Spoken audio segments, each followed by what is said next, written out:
فرمایا جس نے لایانی باتیں جس کے کوئی فائدہ نہیں، اس کے 40 دن کے اعمال کے انوارات ضائع، یہ ہم نے سنا ہے۔ کتنے دن؟ اعمال کے جو نور حاصل، ثواب الگ، نور الگ، اور آپ اس زبان سے اس کا دل توڑتے، اس کا دل توڑتے۔ میں باپ ہوں، یہ میرا بیٹا، اس کا دل توڑتا ہوں، یہ بیٹا ہے، یہ باپ ہے، یہ اس کا دل توڑتا ہے۔ کیا خیال یہ اللہ تک پہنچے گا؟ نہیں پہنچے۔ فرمایا جس نے اپنے منہ کی زبان کو بند، اپنے منہ کے زبان بند، اس کے دل کی زبان کھل، یہ تصوف والے سوال، جس کے دل کی زبان کھل جائے، مزے ہیں، اس سے پھر بیوی بچے بھی اللہ سے غافل ہوتے۔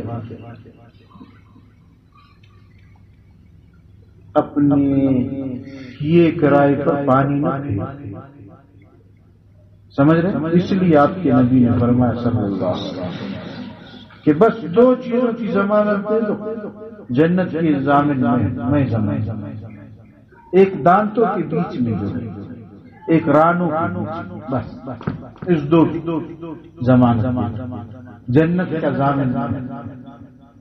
آج سارا دن ہم بک بک کرتے ہیں۔ آپ نے پچھلے جمعہ یہ بات پڑھی سنی کہ پورے ہفتے کی اپنے لکھائی کرتے تھے باتیں کہ میں نے کیا خراب کہا ہے، کیا اچھا۔ آج سالک ہے، مرید ہے، 15,000 بار اللہ اللہ کرتا ہے، لیکن زبان سے لگام نہیں لگا۔ یہ انوارت کہاں لے سکتا ہے بیچارہ؟ یہ تو مٹو طوطے کی طرح بس ٹینٹے کر رہا ہے، یہ وہاں سے انوارت جمع کر رہا ہے، وہاں سے نکال رہا ہے۔ تو لہذا یہ میں لغو باتوں کا کہہ رہا ہوں۔ نجات کا ذریعہ حضور اقدس صلی اللہ علیہ وسلم نے یہی فرمایا کہ خاموشی، خاموشی، یا تو دین کی بات کرو، کسی کو اللہ کے راستے کی دعوت کا نکالو، آخرت کی بات کرو، نبی کے درود کی بات کرو، اگر نہیں کر سکتے تو خاموش،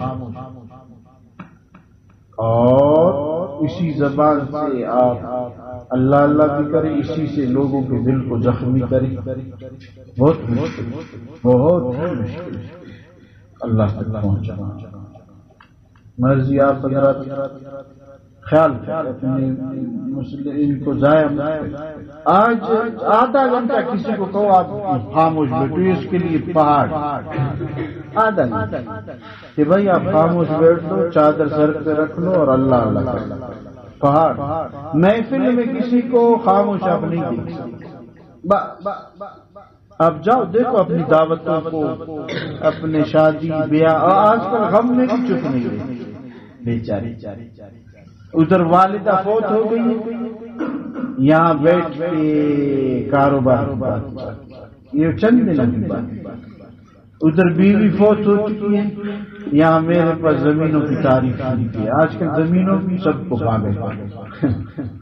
میں نے کہا آج پہلا دن ہے چکستنی، یعنی مسجد تو دعا کرو، چھوڑے تو اپنی بیوی کے لیے کچھ پڑھ لو، زمین کو آج کے دن کو چھوڑ دو، 3 دن چھوڑ دو، گم کرو آج کے دن جو ابھی دفنا کیا۔ میرے دوستو، ہم نے اس کو مریض بنایا۔